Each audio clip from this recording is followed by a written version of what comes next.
a lot of people, when they focus on Enterprise 2.0, they think, for example, about things like Dell Idea Storm or My Starbucks Idea. Companies explicitly trying to harness their customers as providing input to their business. But I think there's a more profound way that companies can harness their users, and that is with applications that simply pay attention to the signals their users are giving. So if you think about Dell, their original success was in building a supply chain that was sensitive to demand.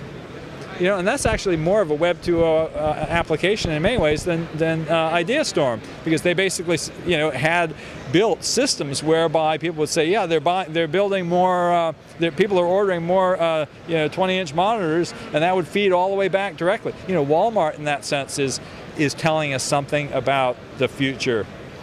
And I think also, it's relevant to the current financial news. I've been on a kick the last couple of years. We launched a conference called Money Tech last year, because it occurred to me that financial markets were actually telling us a lot about the future of Web 2.0, because of course financial markets are networked, they're collective, intelligence applications, and there's a lot of money there.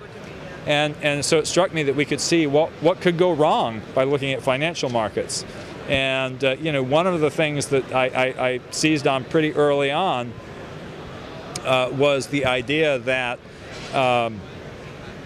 the Wall Street firms, which started out really serving their customers, they traded on behalf of customers, increasingly started trading for their own account. They started to say, oh yeah, actually, we can make more money by just being a player rather than, and actually I'm seeing that same behavior in big Web 2.0 companies, where they're starting to say, oh yeah, we can do better by, rather than redirecting that traffic out to another website, we'll serve up that information directly.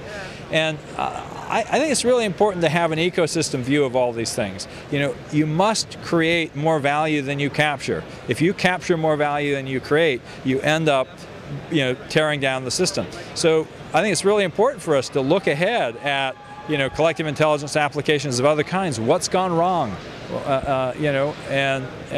Clearly something went very wrong with financial markets.